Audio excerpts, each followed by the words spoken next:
हरे भरे जंगल के बीचों बीच, जहाँ प्राचीन पेड़ों की छत्रछाया से सूरज की रोशनी आती थी, रानी नाम की एक युवा हथिनी और बुद्धि नाम का एक बुद्धिमान बूढ़ा कछुआ रहता था। आकार और गति में उनके अंतर के बावजूद वे सबसे अच्छे दोस्त थे। रानी अपने सौम्य विशाल कद और चंचल स्वभाव के साथ हमेशा जंगल के अजूबों को तलाशने के लिए उत्सुक रहता था। बुद्धि अपनी धीमी और स्थिर चाल के साथ अपने आसपास की दुनिया को काई से ढकी चट्टान पर अपने सुविधाजनक स्थान से देखना पसंद करता था। साथ में वे एक अप्रत्याशित जोड़ी बनाते थे।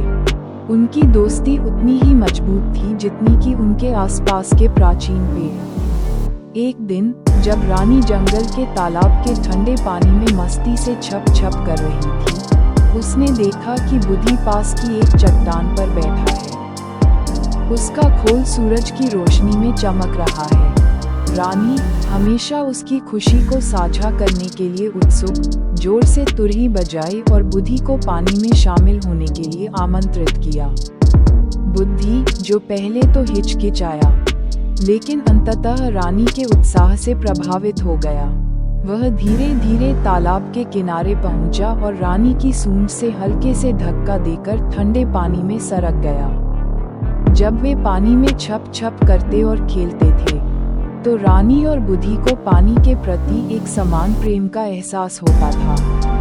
वे एक दूसरे के साथ दौड़ लगाते, पानी की लिली के लिए गोता लगाते और एक दूसरे को अपनी अनूठी तैराकी शैली सिखाने की कोशिश भी करते।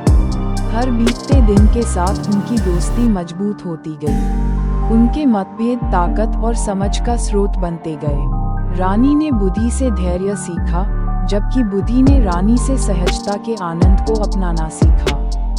एक दिन जब वे जंगल के एक नए हिस्से की खोज कर रहे थे, तो वे शिकारियों के एक समूह से टकरा गए, जिन्होंने अनजान जानवरों के लिए जाल बिछाए थे।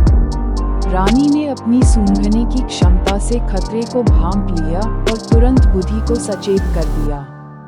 साथ में उन्होंने आसन्न खतरे के बारे में अन्य जानवरों को चेतावनी देने की योजना बनाई। रानी ने अपनी शक्तिशाली सूंड से जाल उखाड़ दिए, जबकि बुद्धि ने अपनी धीमी और स्थिर चाल से जंगल के अन्य प्राणियों तक ये बात फैलाई।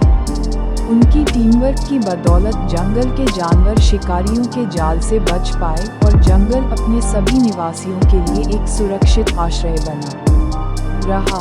उस दिन से रानी और बुद्धि को जंगल के संरक्षक के रूप में जाना जाने लगा। उनकी दोस्ती सभी आकार और गति के प्राणियों के बीच एकता और समझ का प्रतीक बन गई।